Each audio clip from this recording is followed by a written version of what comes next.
Hello there. Hey guys, what to watch for Thursday in the NBA?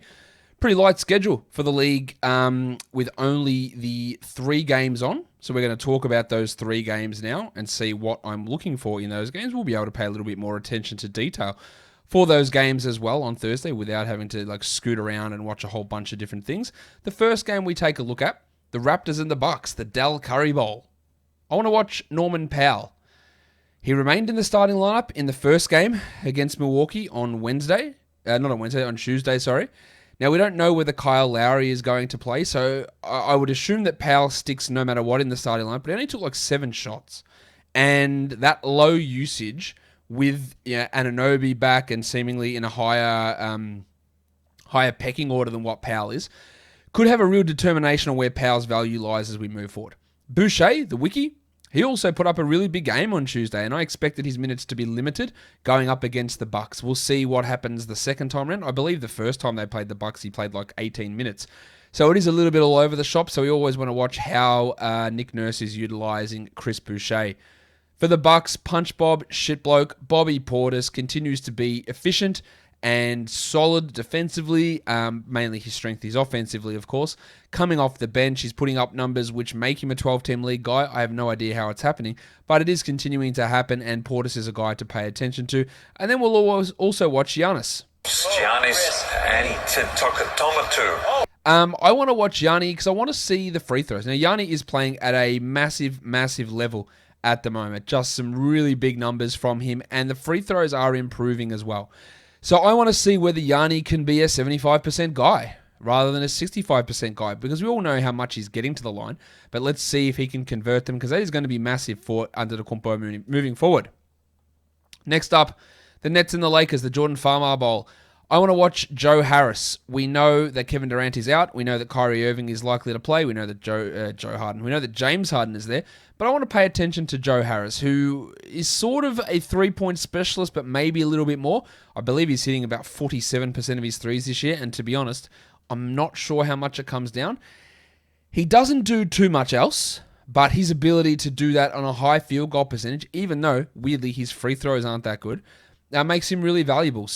Or not really valuable. It makes him more valuable than other 3-point streamers, Seth Currys and Davis Bertans and those sort of players. So I want to watch Harris. I also want to watch what they do with DeAndre Jordan. Now, there's no big matchup in terms of Anthony Davis to go up against, but there is still Gasol, there is still Harrell. So do they play Jordan 30 minutes? Do they play him 20 minutes? It is still a very big question mark as to how much he plays.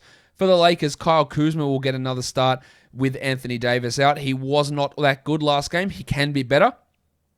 He is still just a fringe 12-team league player with those absences. And then the next guy I want to look at is...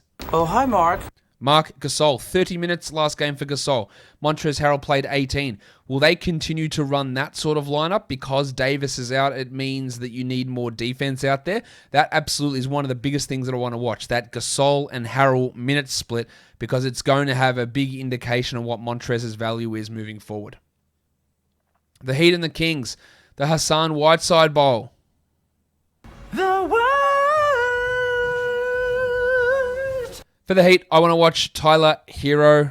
Everyone has a hero. True. 0 people shouldn't have a hero. Yeah. Played pretty well on, I think it was Monday, his last game. Then I'm recording this now before his game on Wednesday.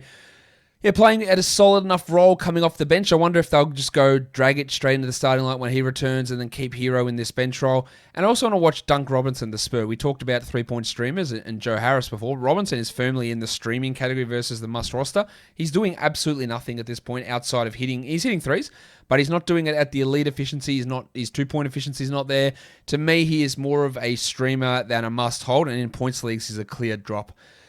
And for the Kings, Harrison Barnes. I forgot. I mucked it up. The pencil. Harrison Barnes. Barnesy. He's out. Foot sprain. Rashawn Holmes. He's out. So we're not watching those guys, but what we're watching is how they're going to replace them. Do they start Hassan Whiteside and Marvin Bagley in the front court? Do they put Bielitsa and Bagley as the starters in the front court? Do they put Daquan Jeffries and Bagley in the front court? Regardless, I would absolutely be streaming Hassan Whiteside in, given this news, because he's going to play big minutes, and we know he's a good per-minute producer, and you could consider Bielitsa as an option as well. But that whole, these guys who are playing, well, Barnes has been playing the 3 at some times and is playing the 4, but if Holmes was out, Barnes would move to the 4, and now that can't happen. So I think you're going to get Bagley starting, and I just don't know who else it's going to be, whether it is going to be Whiteside or whether it is going to be Bielitsa there next to him, and that's going to shuffle things around. Do they put Corey Joseph back in? Do they put Tyrese Halliburton into the starting lineup? The Kings are also reeling, losing 4 in a row and getting smacked in most of those. So some really big questions, and now losing 2 key players is going to be hard for them to overcome that.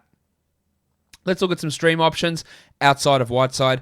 Bryn Forbes starting again for the Bucks. We know he hits some threes, he scores some points, that's all he does though.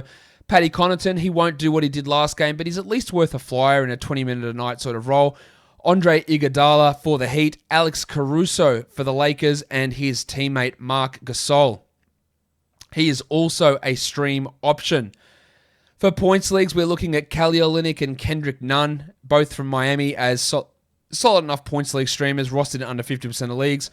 Bryn Forbes, another solid streamer there, and Paddy Connaughton, as I mentioned, both for Milwaukee, and Jeff Green, a guy that's available in a lot of different leagues. My name is Jeff. He's a guy that you can go and add and at least stream in for Thursday's games. That'll do it for me today, guys. Don't forget to subscribe. Apple Podcasts, Google Podcasts, Stitcher, Spotify, and on YouTube. Give me a thumbs up. Leave a comment down below.